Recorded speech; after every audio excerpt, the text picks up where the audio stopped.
Hello Canterbury, it is Wednesday the 6th of August and welcome to Canterbury Live. I hope you're enjoying some of the weather out there. It's so lovely this afternoon. I just wanted to say a quick thank you.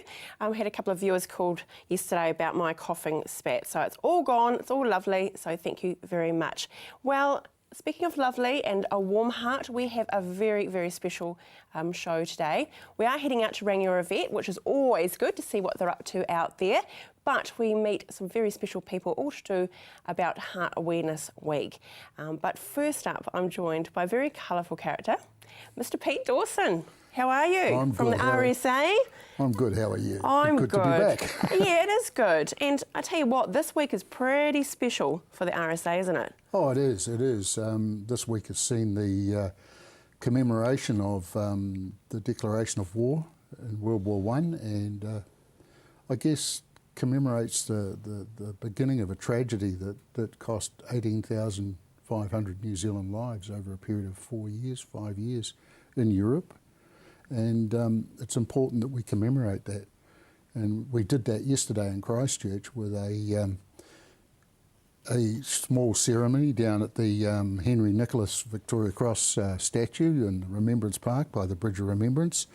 And we had 30 or 40 veterans there, and the Mayor and other dignitaries, where we laid wreaths and read the King's Declaration and New Zealand's response. Oh. And as I said, laid the wreaths and, of course, recited the ode of remembrance to the fallen and commemorated the situation. You know, we're not glorifying war in any stretch of the imagination, but at that time, within a week of New Zealand declaring war, they wanted 8,000 soldiers to go to Europe, and there were 14,000 volunteers, which is phenomenal in the first week. And in amongst that 14,000 volunteers was an 8-year-old boy who wrote to the governor at the time and said that he was volunteering his services to go and fight alongside his father. Oh, wow. You know, and amazing times, you know, the fervour and I guess the nationalism that was there, and that whole episode gave birth to our nation today. It gave us what we have today. It gave us the freedom that we enjoy so much. So it's a very special occasion. And of course that will carry on now for the next 4 years, right through until the culmination, Armistice Day in 2018. It's not far away, is it? No, it's not far away at all. So there's a lot going on, you know, very big That story time. of the 8-year-old, I mean, there was a lot of warm stories like that, though, wasn't there? There were, and you know, we hear every day. I mean, in the Christchurch Press this morning, a soldier by the name of Barnes who increased his age by 1 year so that he could meet the 18-year-old mark to go to World War I, and those stories are there and they're recorded, and it's hugely a matter of pride, I guess, for this nation that people were willing to fight for our country. That's right, so selfless. Yeah. It's important, though, that the families continue, though, this tradition, isn't it? Of course it is. You know, if we don't respect those that went before us, then we have no respect for ourselves. And that's the key thing. We have a freedom today that in a lot of the countries of the world today is unheard of. And for us to have that freedom, sacrifice has been made. And I guess there's the saying that the price of peace is everlasting vigilance. And that's as true today as it was back then. So, and memorials are a very important part of capturing that history, isn't it? And I believe that there's something special happening here in Christchurch.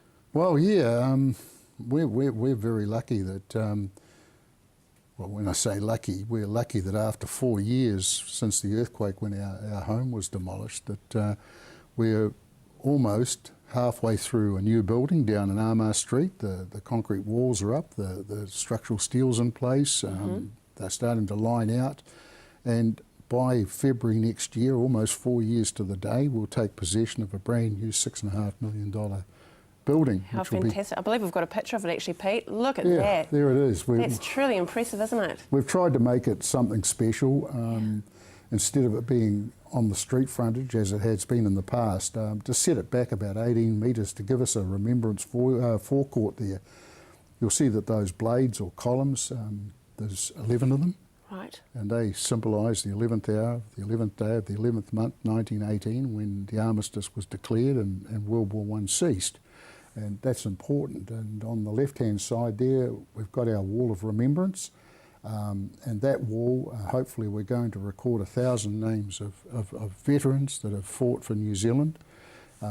People can come to us and ask to have their veterans' relatives' names put up there.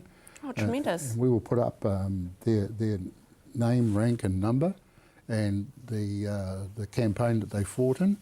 And we're using that as a fundraising campaign. Great. Because we still need to finalise the building, and for $500 veterans' families can come forward and have those names put up on the wall, and they'll be in a black stone with silver etching engraved, and it will be a remembrance wall so that those people's names are remembered forever. Beautiful. Well, as simple as that, we just need to contact the local RSA. Yeah, they can contact make contact. RSA. Yeah. What a great thing to do. Thank you, Pete, for joining us. Okay. Make sure you take advantage of that, the memorial wall, contacting the RSA. Well, after the break, we're talking about Heart Kids New Zealand.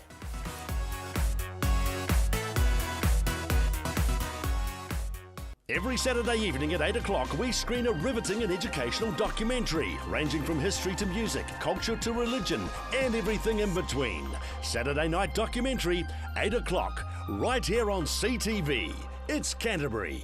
Hi, I'm Steve and welcome to Carpet Kingdom. At Carpet Kingdom we stock a massive range of carpets and we're also the largest vinyl stockist in the South Island. And not only do we have an excellent range in store, but you can purchase our stock online.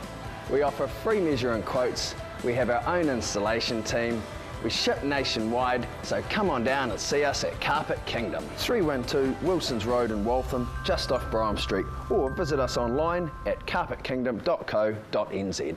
Action Removals, offering short or long-term storage facilities, full packing services, comprehensive rates, all fully insured and with 6 vehicle sizes to choose from. Earthquake repairs?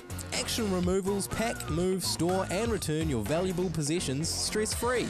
Action Removals, a family business that has been operating in Christchurch for over 10 years. Action Removals, your one-stop removal service on time, every time.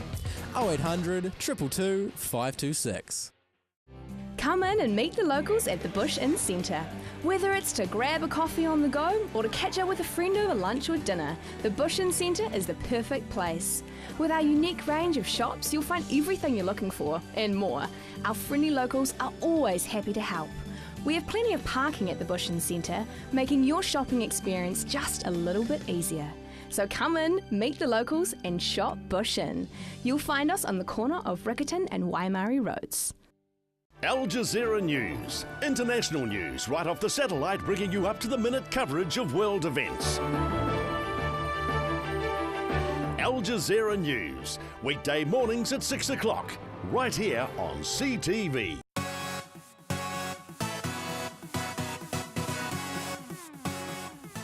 Well, it's a great saying, he must have a big heart. But how about if that heart does struggle each day? Well, Heart Awareness Week really brings it home to those that really a head start or a heart start has been quite a hard thing. And I'm joined by one of the very important people, family support worker, Katie Pottinger. Welcome, Katie. Hi, how you going? I'm really good, and it's wonderful that we've got this opportunity to actually give some facts to the community about heart awareness. So tell us all about how the week works. So Heart Kids Week, basically it's an awareness, get our name out there, and we support basically all kids born with a heart condition and acquired, so cardiomyopathy and rheumatic fever as well. So a wide range of conditions, and we basically support them through life. Wow. I mean, one thing, having a baby, and that's an exciting time, but then to have that put on you, that there is actually a defect. The stress is huge. Yeah, the stress on a new family. So some get told, you know, prenatally that they're going to have this baby. They have different stresses to, you know, a baby being rushed up there at 2 days old. Oh. So all babies have surgery up in Auckland. So the stresses and things on our families here in Christchurch impacts everything from work, husbands off work, financial, everything, siblings. So everyone is affected. So and the extended family as well, isn't it? Everyone, yeah, absolutely. So you've had a bit of rebranding, haven't you? I love this. So tell us about that. So we are now, we used to be known as Heart Children, we now are known as Heart Kids. So we here locally, we're a national organisation. We are known as Heart Kids Canterbury locally, and Heart Kids New Zealand as a national organisation. Oh, tremendous. So how many families do you support? Frightening question to ask, really. So every week we're roughly getting about 2 new babies born a week here in Christchurch or Canterbury. And on our database we have about 440 families. So just here locally in Christchurch. Yeah. Wow. So what facilities do you offer them, the families? Where do you work out of? Our home. So we've got 3 family support workers. I have 2 colleagues that I work with, and we all work from home. And we spend most of our time out in hospitals, visiting families in hospital or at their home. So many of the families are actually have their babies too sick to actually come to coffee group. That might be at a busy cafe that we hold once a month. They're too unwell. So we go and visit them, take coffee, slice, and that mum can be very isolated and things sometimes. So it's really nice to spend some time with them.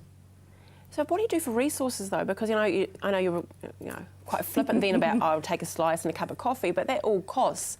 So how do you get the funding? We're certainly not any government funding or anything. We're solely relying on donations, and which is all about Friday, our collection day, which is one of our major fundraisers of the year, and that is basically our main way to service and supply what we do to our families. Okay, so that's one way we can help out people. Is there anything else that we can do, the community can actually do for the organisation? Certainly drop money when you see us out collecting, Friday and Saturday. If you see us out there, drop money in our collection boxes. Text HEART to 2427 to make a $3 donation, which is a fantastic way. Or our Give a Little page, which is Canterbury at Heart, and you can donate on there as well.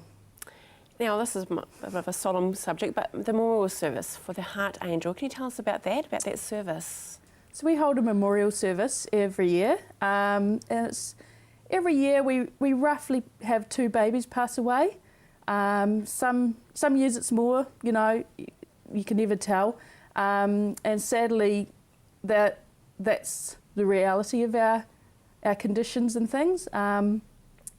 We basically hold it up on the arc, on the hill. Oh yes, beautiful. Let some balloons off, really beautiful. The families love it. They're always part of our Heart family. Just because they've now got angels, they're still, we still have Heart parents that have, angel families that come to our coffee groups because they feel involved and, still part of us. What's your wish for Heart Kids New Zealand? What would you love to see? I suppose especially for Canterbury, really.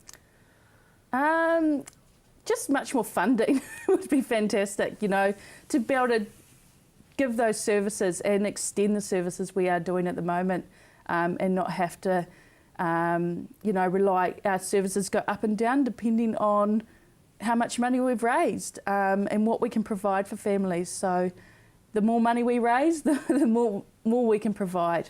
Well, you do have on the Give a Little website, there's actually a bank account there, isn't there? So we could actually deposit something for you. Well, we're very fortunate because you're talking about the families and about an angel, and we do have an angel that's going to come after the break, and that's Isaac and his dad, Matt. Tell us about them. Amazing. They are truly why we do this for a job. Beautiful family. Isaac is just incredible. Back in the day, he would not have survived. Simple as that. His condition was definitely palliative. You were left, and now you wait till you see him. He's amazing. So. Oh, great. Yeah. Hey, Katie, thank you for what you do, and for the organisation. And after the break, we will meet this little angel, Isaac.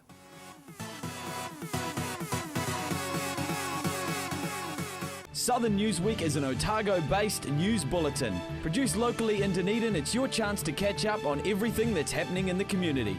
Southern Newsweek, Saturday at 6:30 p.m. and repeated Sunday at 10 a.m. right here on CTV. Welcome to Caltex Redwood. We're a family-owned business proudly supporting our local community. We're open 24/7 for fuel and shop goods, and we have an amazing team of people ready to help you.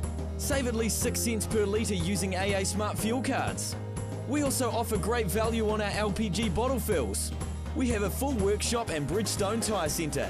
Our mechanics and tyre technicians will get your car sorted. Caltex Redwood, we're just down from St Bede's on Main North Road. Caltex Redwood, what drives you? Are you looking for more from your local channel? CTV are online. Our latest listings, on-demand shows, program information, all on the CTV website. We'll see you there. Located at the foot of the Port Hills, Berrymead Golf offers a spectacular location for any occasion. Make your dream wedding a reality with private use of our green function room, outdoor garden courtyard, large marquee and stunning gazebo. Or for your next conference, enjoy the relaxed atmosphere of Berrymead Golf, offering a private, spacious conference room with special deals to make any break a true break. All with customised catering from the Wow Cafe. Berrymead Golf, 50 Berrymead Park Drive, right next to the Berrymead Heritage Park. Europe in Concert. A new, fantastic international artist performing every week. Saturday evening at 7 p.m, right here on CTV.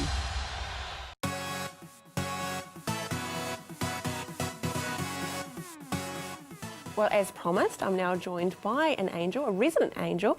I have Isaac Barlow and Dad, Matt Barlow. Welcome to Canterbury Live. Thank you. Isaac, first of all, got to do the whole get it out of the way, big shout out, because you have to do that sort of thing when you're on telly. What school do you go to, Isaac? Hillview Christian. Well, do you want to look down that camera and say hi to everyone at home? Hi. Cool. So I can say they saw you on TV tomorrow. Isaac, you're very special for many reasons that probably Mum and Dad can tell us about. But let's talk about your heart condition. Okay. Okay, so you tell me all about it. Well, I was in Auckland and I grew up in there in the hospital in Starship, and I got... We've got some pictures here now, Isaac, actually. Tubes put up my up on my body, and had my heart cut open. As I was growing up, I stayed there until I was about 3 or 4, and then I left down to Christchurch in the aeroplane. Jeepers. Starship is a pretty fantastic place, isn't it, to live, isn't it? They really look after you. And there you go there, walking along there. So you probably didn't know any different, did you, Isaac? Well, maybe I should ask Matt. Matt, I mean, having a child is a very much a gift, isn't it? But I can't even comprehend what it must have been like for you and your wife. Can you tell us about your journey? Yeah, it was very, very difficult. Isaac's he's our first child, and we found out, before we were to give birth to him, so we had to fly to Auckland to have him, and we had hopes and dreams for this first child of ours, and we were devastated when we first found out about it. So it was a pretty tough road, but the supportive Heart Children here in Canterbury and the wonderful staff at Starship has been made that a lot easier. Now, what is the badge of the brave, Isaac? Can you tell me about that? Sounds pretty cool. So it's like I've got a scar, so that's my badge of the brave, and it tells that I've been brave in my operations and my stuff like that in Starship. How's life different for you, Isaac? Well, what makes you so special now? I've got a different heart to most of the kids at my school, and they look after me a lot and just help me. So I'm really appreciated that God's made me like that. I think so as well. I think that's very... Matt, Isaac is an old soul, isn't he? And he's probably grown up very quickly for most children his age. What is the biggest thing, say for families that are now finding out that their children have a heart condition, what kind of advice could you give to them? As you are still going through it, but right from the start when you found out. Yeah, it's a tough road, and lots of communication with each other, and finding out information from people like Heart Children, the family support. They're really great. It was different. My wife and I are quite different. You know, I wanted to get on the internet and look up and find out what it was all about, and she wanted to just kind of process it and have time to reflect on it. So that kind of stuff is really important, and to work out where you're both at, and try and So what kind of the services they offer, how did you benefit from it? What did you take out of it? So for us, some of the key things were like, it's difficult, the government would fund one parent to go to Auckland to have things, and so Heart Children help out in subsequent operations to fly me up as well, and even younger sister Alicia came up too, didn't she, one time when you were 3? So they've helped out in that way, they've financially. But also just things like the Christmas party and making lots of fun events for these kids, and including all the siblings and the family members has been fantastic. Well, one event is the Heart Stopper Challenge. Yeah. And Matt, I believe that you played a part in that. That's right. So when Isaac had his surgeries as a baby, 5 days old, they cool the body right down to about 18 degrees Celsius, and they do that by putting these wee babies on ice. And so the Heart Stopper Challenge involves people getting into an icy cold pool and staying in there for at least 5 minutes. So I've done that a couple of times in order to raise money. People sponsored my workmates as we got onto the pool together to kind of do it cold for these guys. And there's one coming up in October, isn't there? That's right, 10th of October. And no pressure, but are you stepping up again? Well, I'm hoping to. I'm going to do a bit of a shout out to some of my workmates and say, we need to step up and go back again and have another go. Oh, good on you. So how can people get involved in it? Is there a website you can go to be a part of it? Yep, so the Heart Kids website will have some information, and so will Heart Kids Canterbury, so you can get in touch with them and they'll be able to tell you. I know it's on the 10th of October during the school holidays, and it's at on Madras Street where the Oxford Terrace Baptist Church was. Yeah. And there's bouncy castles and all sorts of things going on there for that activity, so lots of fun to be had by all the kids and the adults getting in the pool as well. Isaac, when children find out about the condition that you have and about your heart, and it was opened up, as you say, what do you say to them? I say that I've got half heart, and some don't believe me, but most of my friends know. I say I've got half heart, so I can't run that fast, and I just need to slow down sometimes and have a wee rest. You're a bit of an Iron Man, aren't you? You know how Iron Man works? You're sort of a bit like him, aren't you? Very superpowers. So what's coming up, Matt? What's the next sort of course? I mean, it must be ongoing, obviously, looking out for Isaac. So is there anything coming up for him? Yeah, so he's had the 3 big surgeries that he's had are the ones that they can do for now, and he has regular checks with his local paediatrician, but also we get visits from the cardiac specialist from Auckland. They come down and he sees them once or twice a year sometimes, and they do regular checks. We're not sure when we'll go back to Starship, but we'll have to go back for a few wee checkups up there at some stage in the future as well. Well, wonderful. Thank you very much to the both of you for coming in. It's been an absolute privilege. Isaac, you're an absolute gentleman. And half a heart, sweetheart, you have 1.5. So don't worry about that. Thank you very much for joining us. Well, we're heading out to Rangiora Vet, but thank you very much for joining me today. It has been a very, very lovely show. Tomorrow, though, we are at the Rangiora Vet, we're catching up with Martha the vet. Thank you for joining me. See you tomorrow.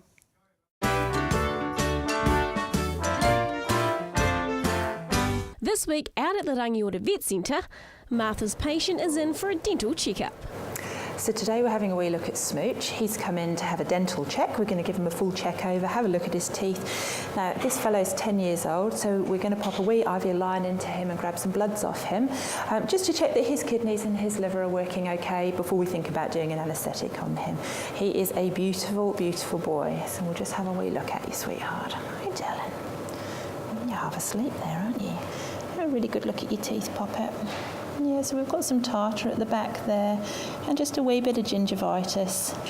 So one of the things that we see in cats quite frequently is something called a neck lesion or a carie, and it's often a wee hole in the tooth just really close to the gum line, and you often can't see it until the cat's actually asleep and you've got the tartar off. And it does mean that usually you have to remove the tooth because it allows bacteria into that tooth. Good boy, let's have a wee look.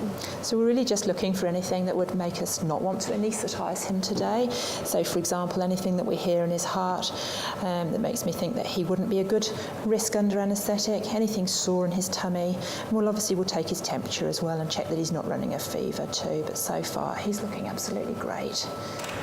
Okie doke, so let's see if we can pop a wee IV line in you, Smooch. Good boy, sweetheart. Good boy.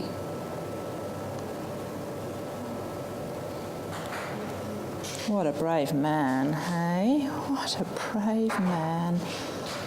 We've done the hard bit, we're just going to grab a wee bit of blood off that. Good boy, bud. A bit more. Good boy. There we go. Okie dokes.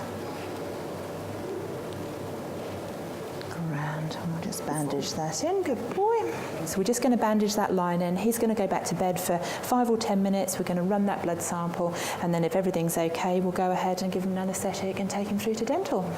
So today on Smooch, we've performed just a dental scale and a polish. He came in obviously earlier for a dental checkup, and we had a really good look at his teeth while he was still awake, and they looked pretty good. There was a bit of tartar on the rear molars. Couldn't see any holes or any what we call caries or neck lesions, but often you can't tell until the cat's actually anaesthetised and you looking in the mouth and got the tartar off the top.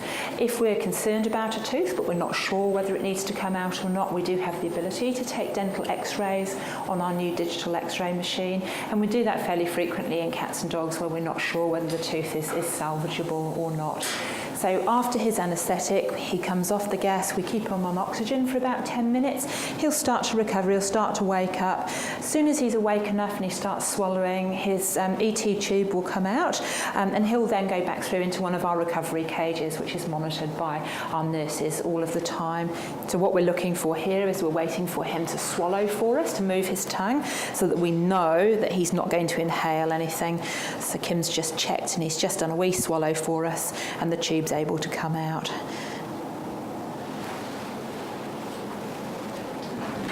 Everything? Yep. Perfect.